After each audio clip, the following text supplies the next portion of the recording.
And we were speaking earlier just about all that he was able to accomplish in his 100 years of life. A lot of that after he left office, becoming known as the humanitarian that we remember him for today. He wrote a number of books, won a number of Grammys, won a Nobel Peace Prize, the Presidential Medal of Freedom, the highest honor for an American civilian.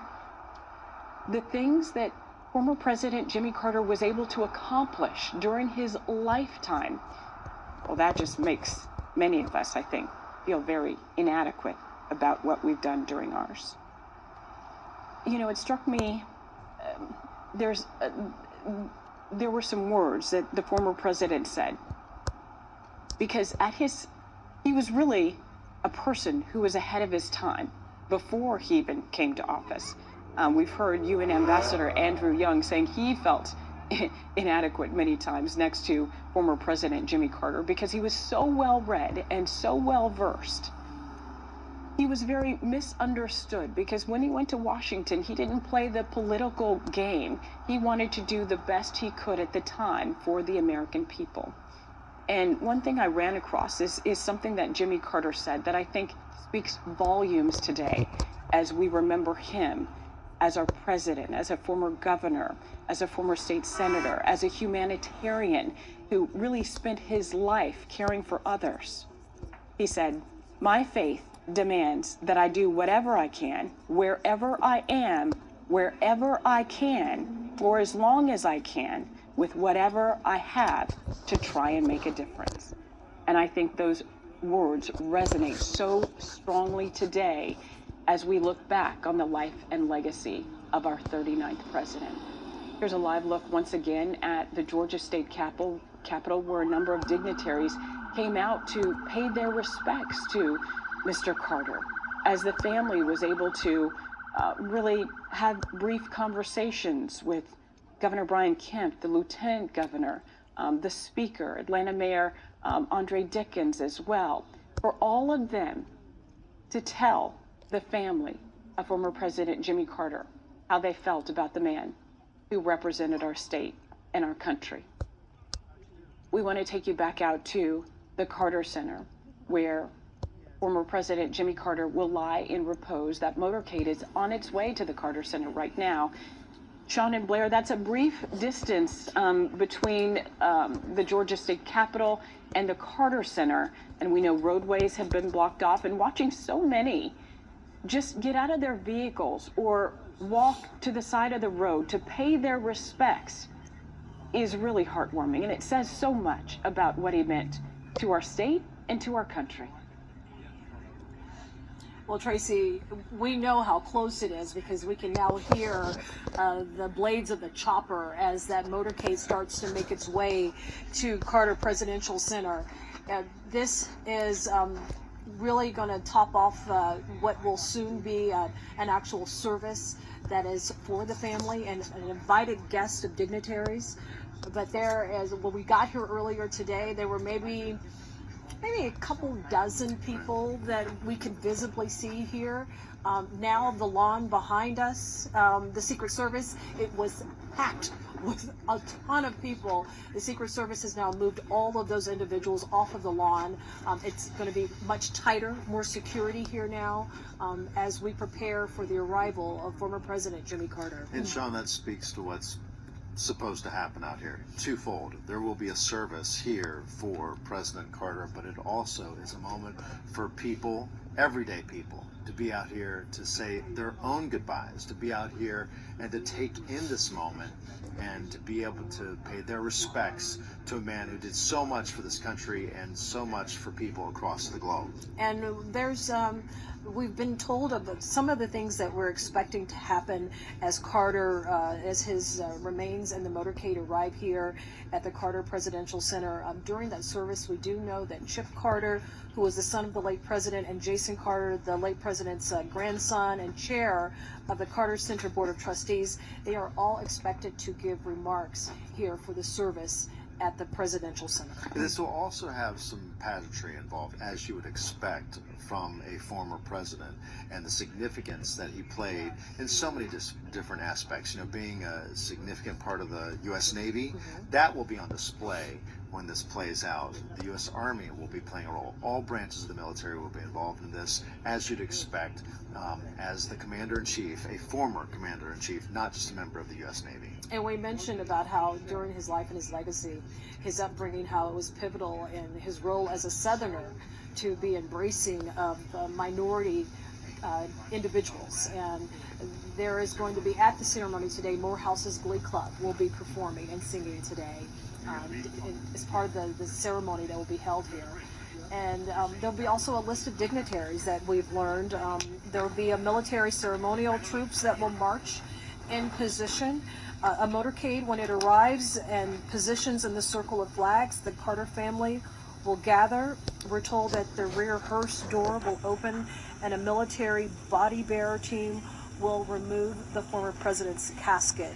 The ceremonial troops will present arms and they will render honor for the president. This will be immediately followed by the 282nd Army Band. They'll be playing America the Beautiful and Be Thou My Vision.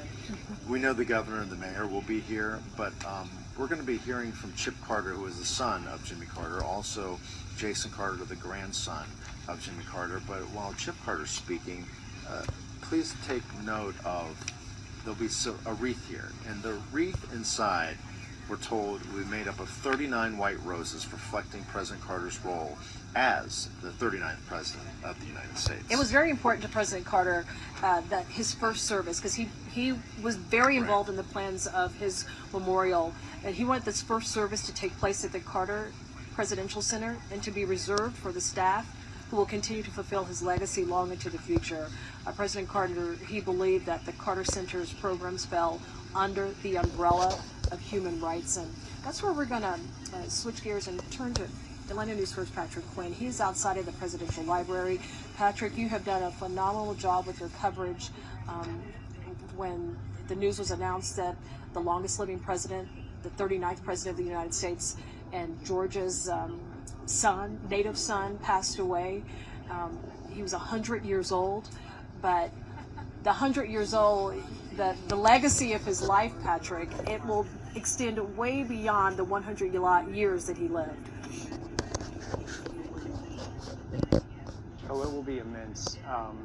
John, we're about 100 yards from where you're sitting right now. Inside the Carter Center, we are waiting for that motorcade to arrive. We're right at the roundabout, right outside that library, the visitors entrance. Many of you, if you've come and you've gone and seen the museum, you know exactly where I'm standing. The long line of flags, of course, all of them at half staff. This is where the motorcade will come by any moment now, and I'm speaking in a hushed voice, they have asked us to not speak very loudly once the motorcade arrives. We're starting to see a military honor guard. They are staged, a military band. They are staged right now, bracing and preparing for the arrival of former President Carter. Certainly anticipation is building after he left the state capitol. And then this is where they will come right through, right by our camera. You'll get a first-hand look at that motorcade of the former president, his family, and it's all just moments away, where they will then carry the casket into the Carter Center Library, and then starting tonight at 7 o'clock, that's when the public will have a chance to see the former president lay in repose. Of course, it will be a closed casket, but any moment now we are anticipating to see that motorcade come right by our camera here, just inside of where Sean and Blair are sitting outside the entrance. We are just outside the library. Any moment now, we're starting to hear a lot more activity start to build.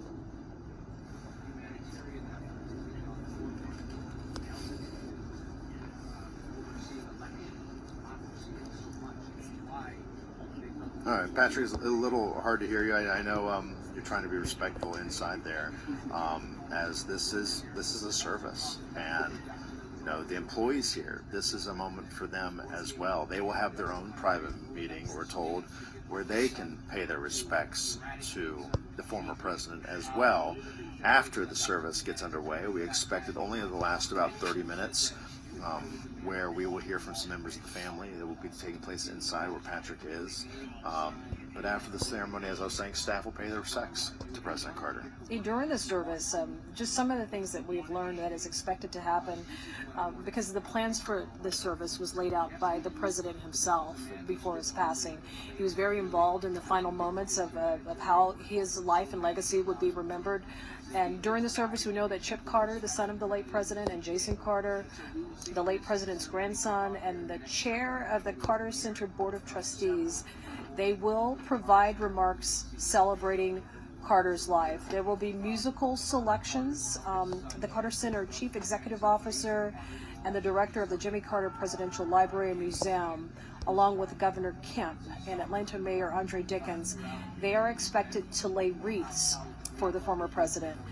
The service, Blair, also will include a prayer from a longtime friend of President Carter and the Carter employees. They will read a scripture from Tony Loudon, the Carter's personal pastor. Yeah, and Tony Loudon has been involved with this family for many, many years, as you can imagine. And so it'll be quite touching to hear from him here today, as he has seen this couple together for years. Many years. And what a love story they have, you know, the Carter family.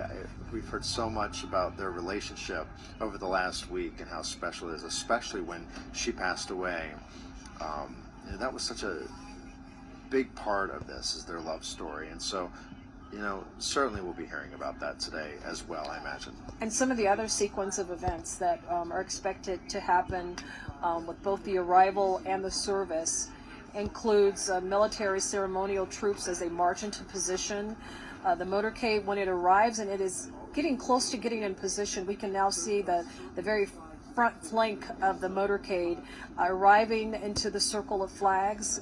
Once the motorcade arrives in the circle of flags, the Carter family will gather. The rear hearse door, it will open, and a military body bearer team will remove the casket. Ceremonial troops, they're going to present arms, they're going to render honor. There will be a travel through a military cordon into the Jimmy Carter Presidential Library and Museum lobby, escorted by clergy, followed by the Carter family. Some of the invited guests, Blair, I know included, and today's ceremony will include the staff of the Carter Center. And as, you know, the motorcade approaches here, you know, I'm looking off in the distance and see a bunch of people just lining the streets, and they're ready for the motorcade to arrive here. But then the 36 hours of President Carter lying in repose here at the Carter Center will begin, and they are prepared to handle thousands of people who will be showing up here, who will filter through one by one to pay their own respects if they wish. And then President Carter will then head to Washington, D.C., where there'll be days of celebrations and remembering the legacy. And again, we are live here at the Carter Presidential Center. We mentioned that security is a premium here because of the former president's arrival here for a special service. I'm not sure if you can hear in the faint distance in the background of where we are, but there is someone who is yelling at the top of his lungs. We cannot see from our vantage see him. point. I can see. Yeah, it's a lone individual there, just yelling at the top. He's holding a sign. I can't see what it says, but you know, you can imagine the silence out here, and then you have one individual who talking at that is level. talking at a very loud level. Security has not removed that individual from the campus here, but again, it's so stark. Yeah. Because we've gone from reverence and silence to some loud screaming.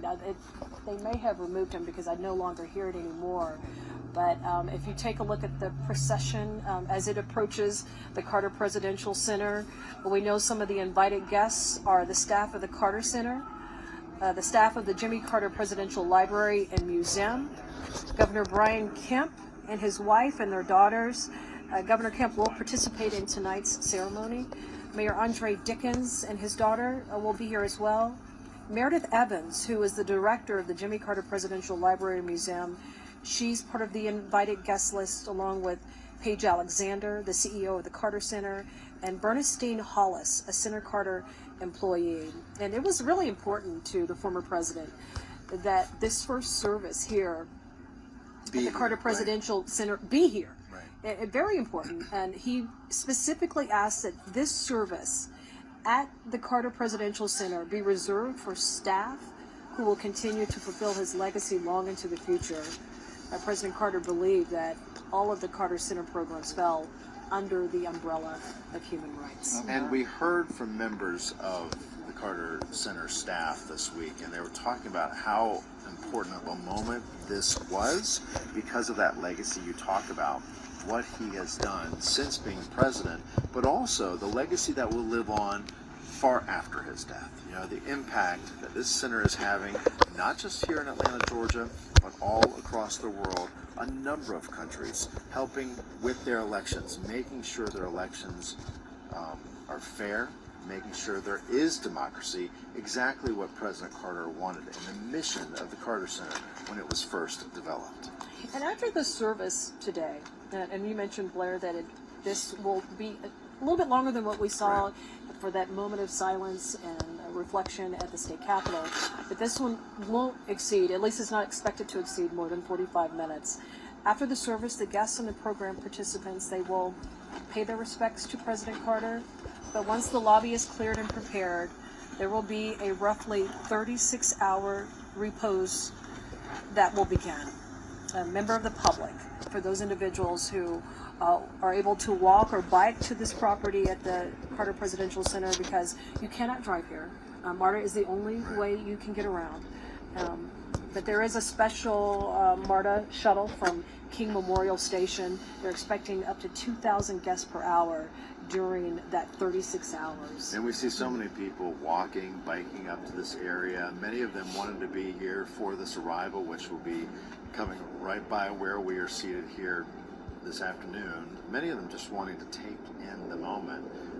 Who knows if they plan to go inside? You know, as we see with some of these things, sometimes there will be a very, very, very long line of people waiting to just get that moment to say, I was there, and I wanted to say thank you.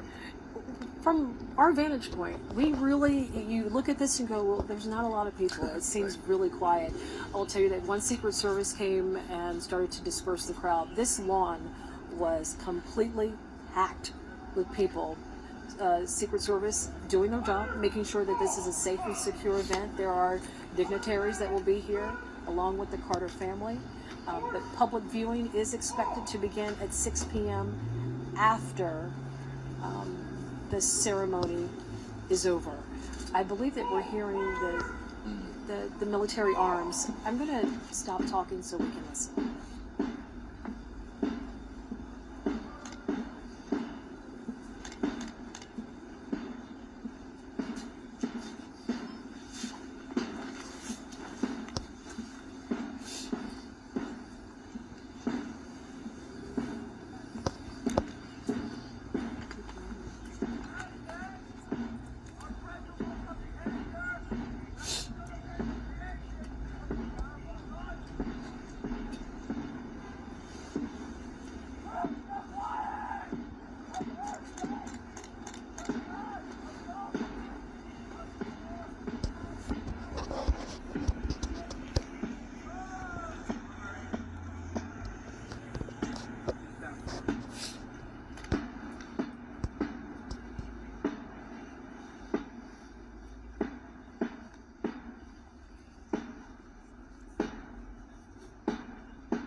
Head of the Palestine Liberation Organization, refused to accept UN Resolution 242, Land for Peace.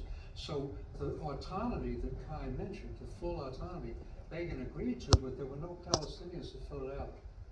And after the administration, at the very end, the last 6 months, Saul Linowitz was negotiating that, but we didn't have any real interlocutors negotiating that. All right, you make some very important points. We'll continue this conversation to be sure. You're looking at the honor guard at the Carter Center getting ready to pay tribute, special tribute to the late President of the United States.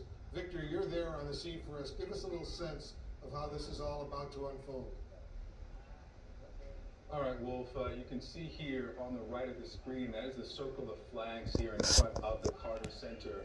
And now that the honor guard is in position, the motorcade is approaching. So let's listen.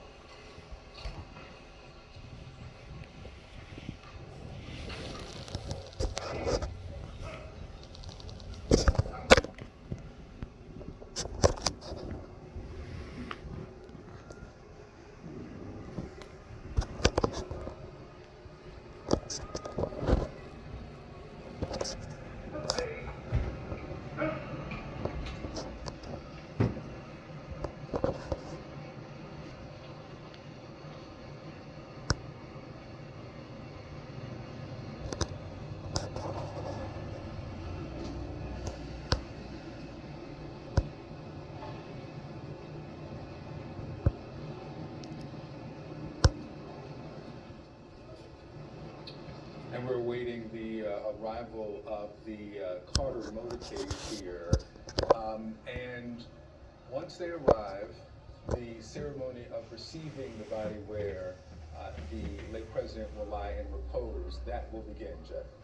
It will, and the late president will be lying in repose from tonight around 7 p.m. here in Atlanta until Tuesday morning at 6 a.m. before he is taken to Washington for the rest of this. We are going to get just momentarily our first reminder of his service as a naval engineer.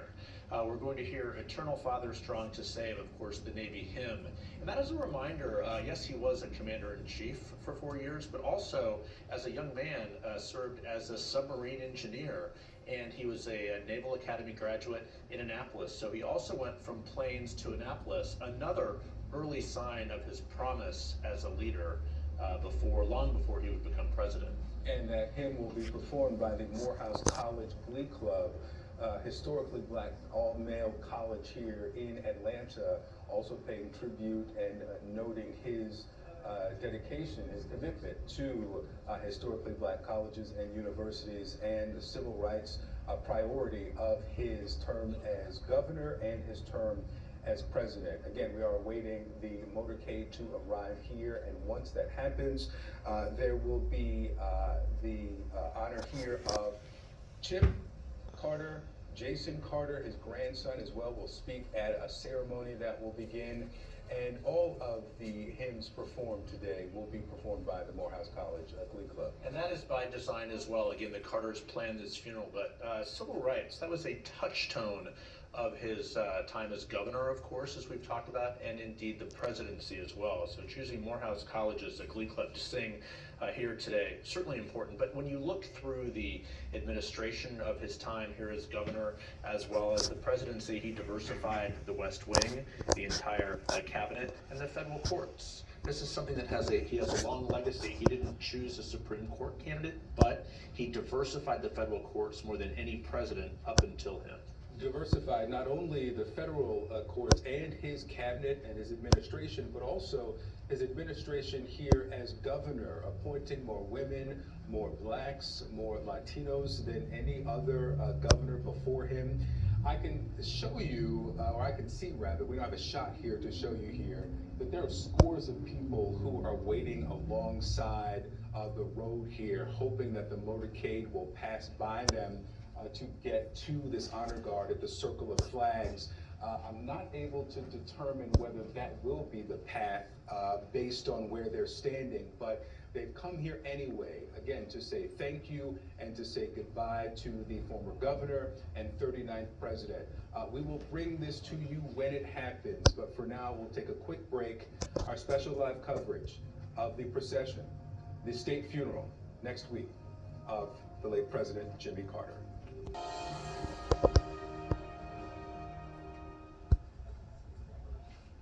Welcome back to CNN's live special coverage of the late President Jimmy Carter's final journey to Atlanta.